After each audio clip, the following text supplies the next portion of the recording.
ಕೇಂದ್ರದಲ್ಲಿ ಮೋದಿ ಆಳ್ತಾ ಇದ್ದಾರೆ.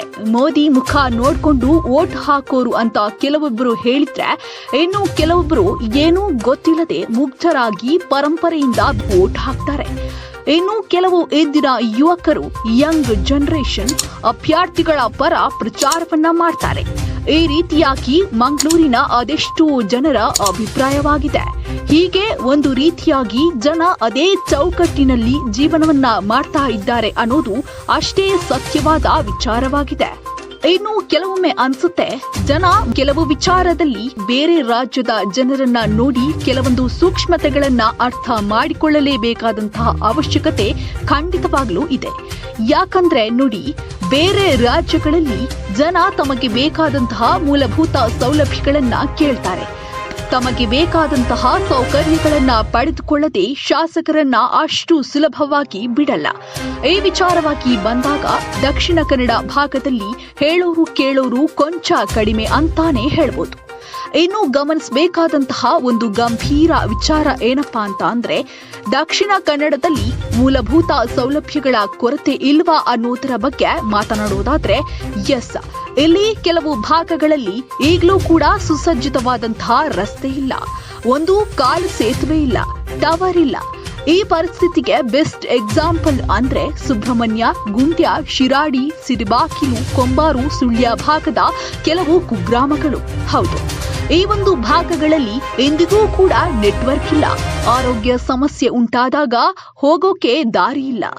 ಗಾಡಿಗಳು ಓಡಾಡೋಕೆ ಒಂದು ಚೆನ್ನಾಗಿರೋ ರಸ್ತೆ ಇಲ್ಲ. ಮಳೆ ಬಂದ್ರೆ ನೀರು ಹರಿದು ಬರುತ್ತೆ ಹೊರತು ಅಲ್ಲಿ ಒಂದು ಕಡೆ ದಾಟೋಕೆ ಸರಿಯಾದಂತಹ ಸೇತುವೆಯ ವ್ಯವಸ್ಥೆ ಇಲ್ಲ. ಹೀಗೆ ಇಲ್ಲಿನ ಪರಿಸ್ಥಿತಿ ನಿಜಕ್ಕೂ ಭಯಾನಕ.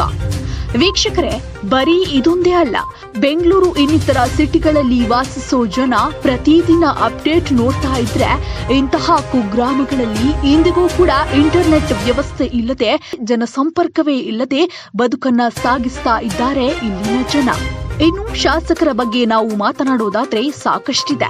ಎಲೆಕ್ಷನ್ ಇನ್ನೇನು ಹತ್ತಿರ ಬಂತು ಅಂದಾಗ ಚೂರೇ ಚೂರು ರಸ್ತೆಗೆ ತೇಪೆ ಹಾಕ್ತಾರೆ, ಮನೆ ಮನೆಗೆ ಪೋಸ್ಟರ್ ಅನ್ನ ಹಂಚ್ತಾರೆ, ಜೊತೆಗೆ ಪ್ರಚಾರಕ್ಕೆ ಕರೀತಾರೆ. ಅಬ್ಬಬ್ಬಾ, ವಿಷಯ ಹೇಳೋಕೆ ಮುಗಿಯದಷ್ಟಿದೆ. ಇದು ಜಸ್ಟ್ ಪಾಯಿಂಟ್ಸ್ ಅಷ್ಟೇ. ಇನ್ನು ವಿಶಾಲವಾಗಿ ಯೋಚಿಸೋ ಶಾಸಕರು ಒಮ್ಮೆ ಈ ಕುಗ್ರಾಮಗಳನ್ನ ಬಂದು ನೋಡ್ತಾರಾ?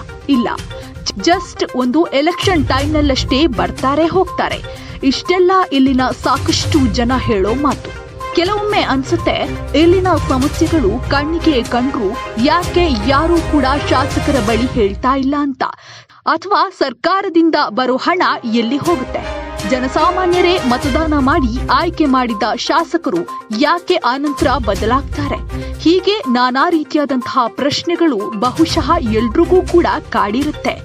ವೀಕ್ಷಕರೇ, ಮತದಾನ ಮಾಡೋದು ಎಷ್ಟು ಮುಖ್ಯವೋ ಯೋಗ್ಯ ವ್ಯಕ್ತಿಯ ಆಯ್ಕೆ ಕೂಡ ಅಷ್ಟೇ ಮುಖ್ಯ. ವೀಕ್ಷಕರೇ, ನಿಮ್ಗೆ ಈ ವಿಡಿಯೋ ಏನನ್ಸಿತು? ನಿಮ್ಮ ಅನಿಸಿಕೆ ಅಭಿಪ್ರಾಯಗಳನ್ನ ನಮ್ಗೆ ಖಂಡಿತವಾಗ್ಲೂ ಕಮೆಂಟ್ ಮೂಲಕ ತಿಳಿಸಬಹುದು. ಹೆಚ್ಚಿನ ವಿಡಿಯೋಗಳಿಗಾಗಿ ನೀರಾಯ ನೆಸ್ಟ್ ಯೂಟ್ಯೂಬ್ ಚಾನೆಲ್ ಸಬ್ಸ್ಕ್ರೈಬ್ ಮಾಡಿ. ಇಲ್ಲಿ ಪ್ರಸಾರವಾಗೋ ಎಲ್ಲಾ ವಿಡಿಯೋಗಳನ್ನು ಲೈಕ್ ಮಾಡಿ. ವಿಡಿಯೋ ನಿಮಗೆ ಇಷ್ಟ ಆಗಿದ್ರೆ ನಿಮ್ಮ ಸ್ನೇಹಿತರಿಗೂ ಶೇರ್ ಮಾಡೋದನ್ನ ಮರಿಬೇಡಿ.